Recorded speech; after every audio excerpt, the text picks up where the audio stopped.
so again, beside this actually anniversary of the 50 years of the Israeli occupation, there are other anniversaries that make this year somehow special. And all these commemorations closely always relate to the city of Jerusalem and engage with the past and the future imaginaries of the cities and their representations. So for those that are not really on the topic, I'll give you some highlights in order to understand our work. Jerusalem is today unified after Israeli annexation in the aftermath of 1967, and there is the green line, the 1949 armistice line, which actually separated the city in 1949 between Israel and Jordan. But today also the eastern part is annexed to Israel. So in this unification actually is not only practiced through the occupation, but also in the imaginary that Israel constantly depicts about the city, which until today, of course, remains the ultimate expression of a long-lasting dichotomy between this Zionist narrative of a unified Jerusalem, but in fact a different reality on the ground. And just a few days ago, the Israeli Ministry of Culture was in fact wearing this unification at the Cannes. This is not. No. Oh, sorry. So the Israeli Ministry of Culture was actually wearing this annexation, unification of Israel. You can see the Western Wall and Temple Mount on the press during an event at the Cannes Cinema Festival. So again, this imaginary of a unified Jerusalem is recurring into the Israeli and Zionist discourse. The relevance of this for our article is related to the fact that eventually, last summer while we were sitting in a very hot library in East Jerusalem, we were stoned by news about Pokémon Go and what Pokémon Go meant worldwide, the different speculation, different games, different news about players risking their life in order to catch Pokémon. And of course, as commonly, these narratives were embedded into the narrative of Israel-Palestine. And even before there was the possibility to play Pokémon Go in Palestine, Palestinians started thinking about how this would look like in Palestine. So there were tweets about how Pokémon Go would look like in Gaza or in the West Bank, emphasizing, of course, the poor mobile data connection and, of course, the limits to mobility. There were songs about this Palestinian rapper, and even Israeli soldiers started posting on Twitter pictures such as this one, claiming that we should not only catch terrorists now, we should also catch Pokémon. Of course, a few days later there was a ban in which Israeli soldiers were forbidden to play, of course, this game on the military areas. And even the Israeli president posted this picture joking about that he needed to call security when a Pokémon appeared in the augmented reality of this office. So this is a very common way of Israeli and Palestinian narratives to embed popular phenomenon into these discourses. But we tried to do something else. We wanted to think about the type of reality that is actually produced by Pokémon Go. What is the result, the outcome, in terms of mapping and playability of Pokémon Go in the context of a divided place like Jerusalem? And of course, the application of augmented reality technologies to gaming really builds on the idea of creating playable experiences at an intersection of virtual and real world. And of course, this is very problematic in areas which are disputed, because overlying a virtual world over disputed space really builds on the understanding that some elements need to be singled out before they are added to the virtual abstraction. And so this transposition really occurred by seizing the complexities and making them fit into the finite world of the game. So we were trying to think around these questions and start reflecting on which imaginary of the city is actually reproduced in the augmented reality of Pokémon Go. And of course, too many computers. So it's really the idea of this paper is actually moving away from those storylines which are embedding the phenomenon of Pokémon Go as a form of activism, for instance, but trying to see how Pokémon Go produces its own virtual representation of the city. For those that have not played Pokémon Go, don't play Pokémon Go, but the resulting augmented reality space in fact consists of a set of lines which have no names. They need to be walked in reality in order to catch Pokémon.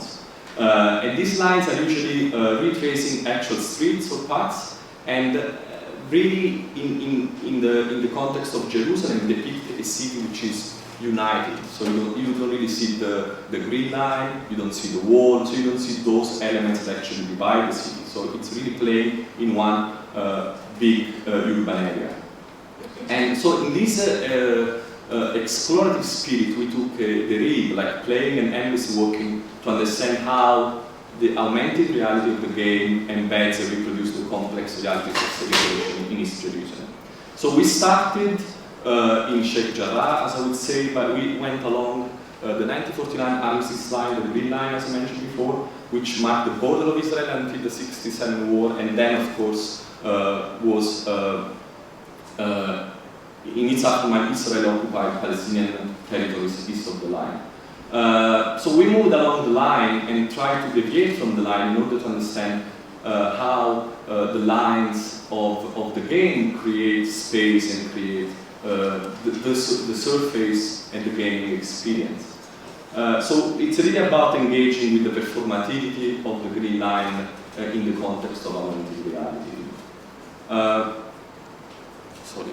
So this, I don't know if you can see the map, these are the two main walking sessions that we had, starting in Sheikh Jarrah, moving towards the old city, and the one on the left, as you can see, is the green line dividing West Jerusalem from East Jerusalem.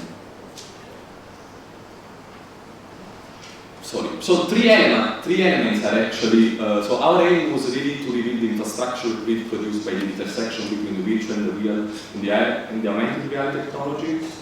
And three elements are actually relevant for our work. And first, as I mentioned, walking, because it's both the object, so the essence of the game itself, and the method of our inquiry, so as a qualitative fieldwork. Then lines, which is the geometrical object that, being instrumental to the creation of urban space, informs and describes the game reality, as well as Jerusalem's grid of borders, fences, roads, checkpoints, and settlements.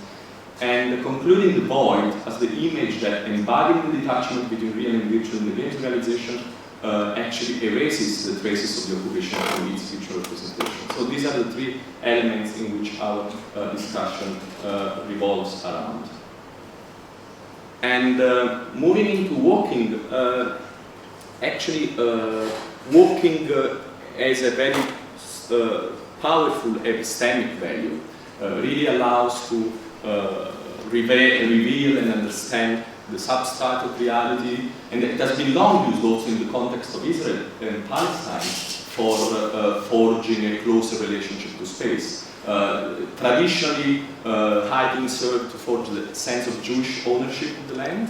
So there was like hiking sessions in order to reconnect in this discourse to the land. Also for Palestinians, it's a way for engaging with the vanishing landscape. So in this sense, walking is related to Israel and Palestine in this sense.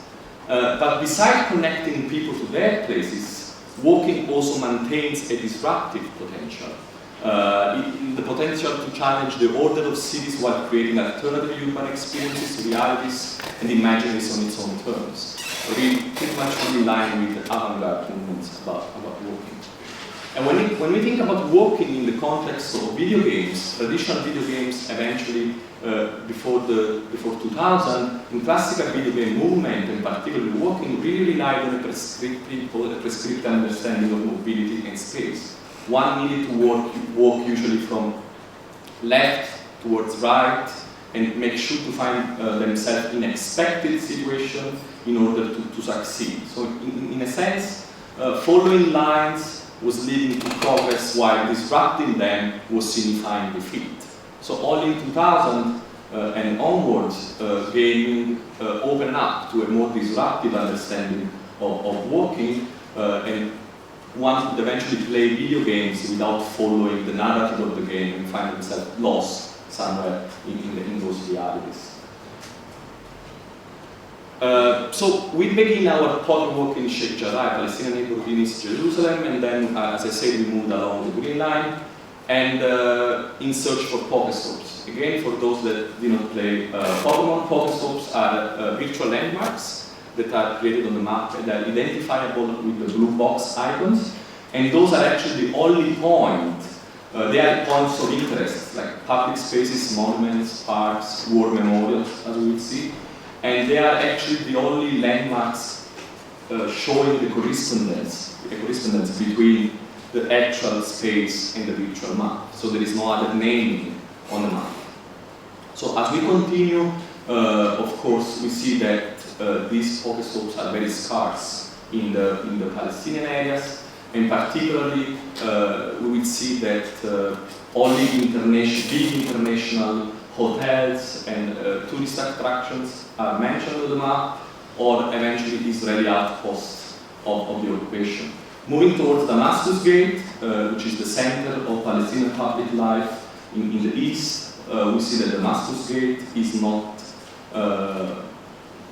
virtualized into the augmented reality, and the old city is really virtualized through this Pokestop in a way that represents the actual division of the city, the Armenian, the Jewish quarter, and so on. And eventually, very interesting and perhaps fun, that we see that different Pokestops actually correspond to the stop of the cross in Via Dolorosa, allowing for some sort of augmented reality pilgrimage to Calvary, the Via Crucis. So visually, actually, this is. I think I forgot to. Yes, sorry. Visually, this is us standing facing west. As you can see, the vast majority of the Pokestops are actually in the west part of Jerusalem, while the very few ones that are in the area are actually signing and international hotel with touristic attractions, or war memorials. This is one we are in Palestinian areas, so this is an Israeli war memorials of 1967 dedicated to the memory of paratroopers. And walking up Mount Scopus on top of Isawiya. I don't know if you can really see that, but very few Pokestops are available in the area, and actually our virtual character is precisely standing where those police officers are. So you can see that no really many Pokestops are available in the surroundings, but those you can see in the back, it's actually settlements in the eastern part of Jerusalem. Okay, maybe we'll switch. Yes. Sit here.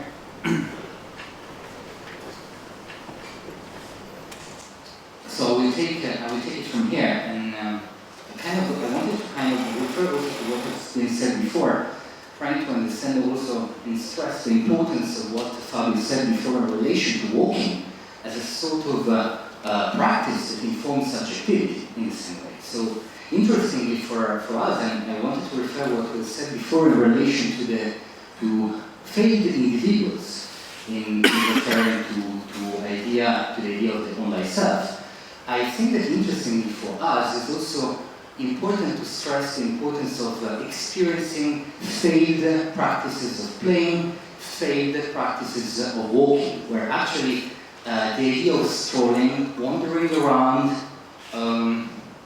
dwelling in the city is totally neutralized. So Fabio before was referring about avant-garde movements from the 50s onward, referring to the real psychogeography and letrism, for example, and how much the importance of walking was essential in order to kind of challenge the built form and the existence of a sort of predetermined urban dimension.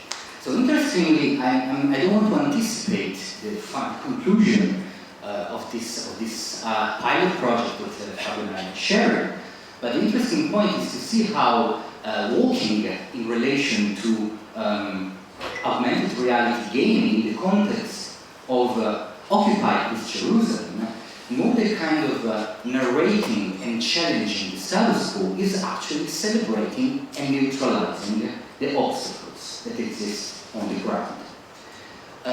So this is somehow telling you like what I wanted to, what I will talk about, concentrate a bit, is to try to discuss and to explain why we were interested in taking into consideration two visual outcomes of this form of gaming, which is, as Fabio said before, lines and voids. These are two elements that caught our interest. Lines, of course, as actually was said before, somehow explain how through the game, through the experience of the game, the algorithm that somehow let the game exist is not a real facilitating mobility, but moves users and players along prefixed lines. So doing what usually also in other urban contexts could be called a sort of redlining, kind of organizing mobility and excluding certain users from the game. So interestingly enough, we could understand how the lines are kind of understood in their more kind of mathematical dimension, which is clearly mathematical directness, which means seizing the map, conquering territory, and dividing space. So in this way, like the lines is used in kind of most natural dimension in relation to geopolitics.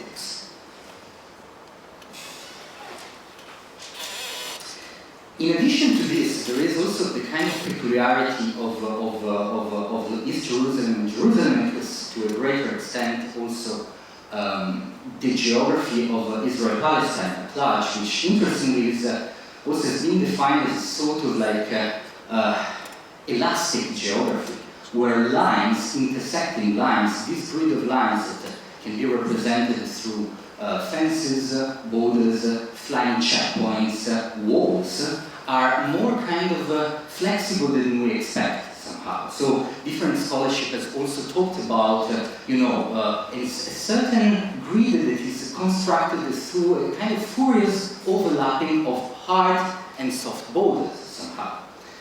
So interestingly enough for us, the thing that caught our attention was to see how IR gaming and virtual reality and augmented reality gaming is somehow adding an extra layer of infrastructure. So how actually this kind of experiencing through the screen, like how every player contributes to legitimize a sort of status quo. This is like, it can be like defined as a sort of elastic geography in ongoing transformation. And we kind of like borrowed like a terminology that was also used by architectural scholar Easterling, who talks about, for example, extra statecraft and how infrastructural power materializes not just through hidden substrate or kind of more conventional way of thinking of infrastructure, but also this kind of game intervenes brutally, not just in creating new surfaces and new levels, but it's just an addition. I wanted to kind of like to refer also to another to how this kind of realm has been expanding brutally in the last years, especially in the context of East Jerusalem, and how also navigation and GPS and application apps that deal with navigation has somehow kind of challenged from different perspectives the status quo. So as we have said before, one of the most interestingly and successful application for navigation was Waze, actually. In navigation, it was created by an Israeli startup. And the interesting thing is to see how this kind of new layers of surface are actually challenging the status quo, the facts on the ground. I'm just giving you a few screenshots that are taken when you want to travel from Jerusalem to Area B or Area A, which according to the Oslo Accords define the geography of the occupied territories in the West Bank.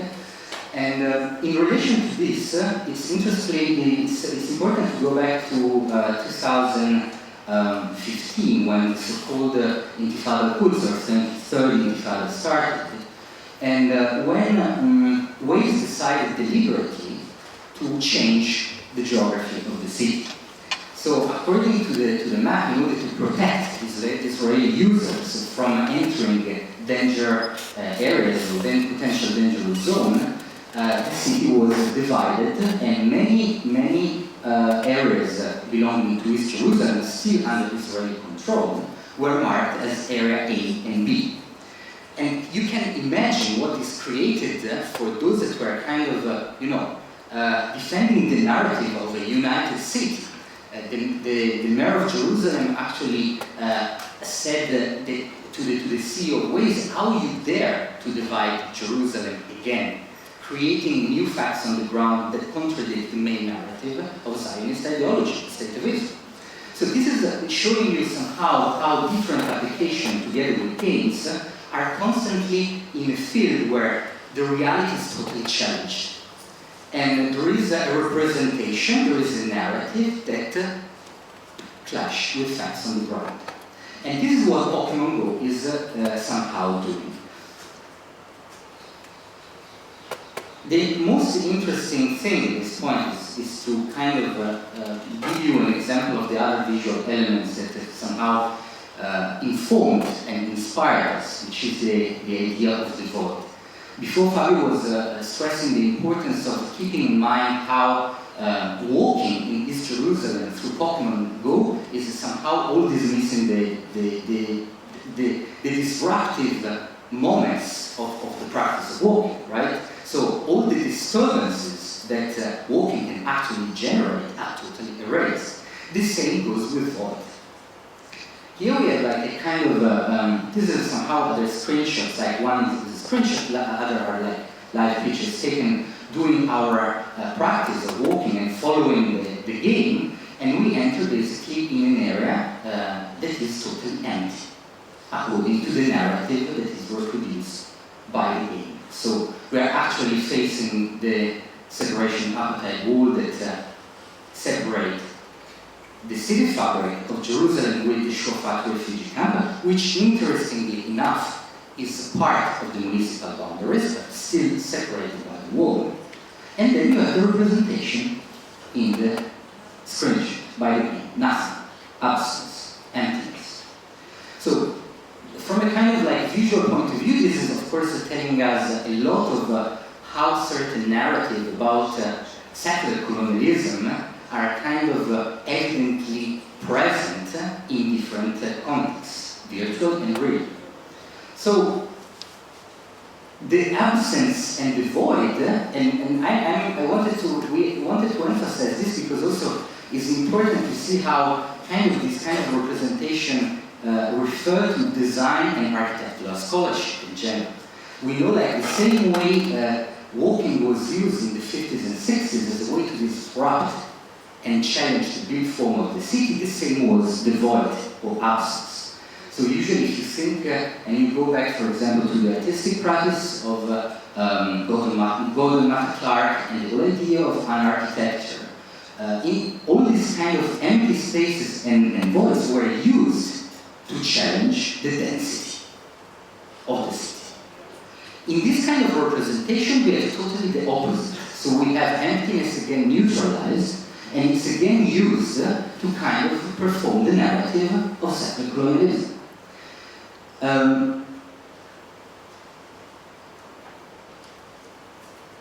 Here we have another image that of course represents the opposite of what you have just seen before.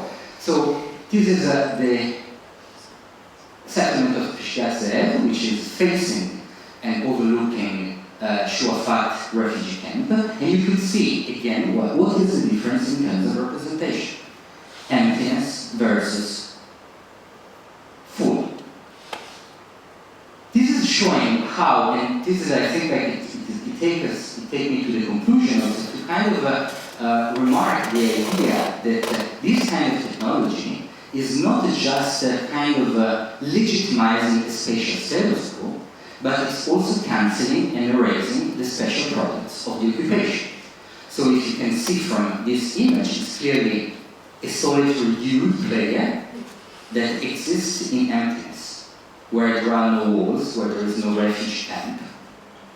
And basically it's a way, like the game is a so-called augmented reality that in reality gives to the user and to the player a sort of diminished reality. This is like the game that we want to play with two kind of opposite worlds, where actually all the special products are cancelled of an historical experience. So again, here you have Peshkazeh exactly facing Shuafat refugee camp, with a kind of, again, like Fabio was mentioning before, also how the game functioned. It was more easy, of course, to find Pokestops and Pokemon in public areas. So you could see, like, for example, the proliferation of squares, places for kids to play, that you could actually find in settlements or areas in West Jerusalem, or in settlements exactly as I said, or like on the contrary, you have a total absence. So now, what I wanted to say in order to conclude is kind of to reflect on how IR gaming and video games somehow add an additional layer of reality in this situation, so the grid is actually completed. It's not more a problem of, also even when we talk about absences and voids, it's not a matter of a kind of subtracting reality, but is a way to complete reality through voids and absences, which of course serve a certain ideology and project. The kind of challenging thing for us, and this is something that we are going to kind of explore more, is to see how this sort of visualization inspire us and to look at how disruptive practices or disruptive elements such as voice and walking are totally neutralized in this kind of dimension. And interestingly, the whole idea of playing, when we talk about before, like it was mentioned, the idea of failed individuals. Here we have also an additional element that defines the failed experience of playing. Playing usually is something that is supposed to kind of challenge the status quo, is a way of kind of profanating existing realities. In this kind of dimension, you have not just a legitimation, but a celebration of an existing self.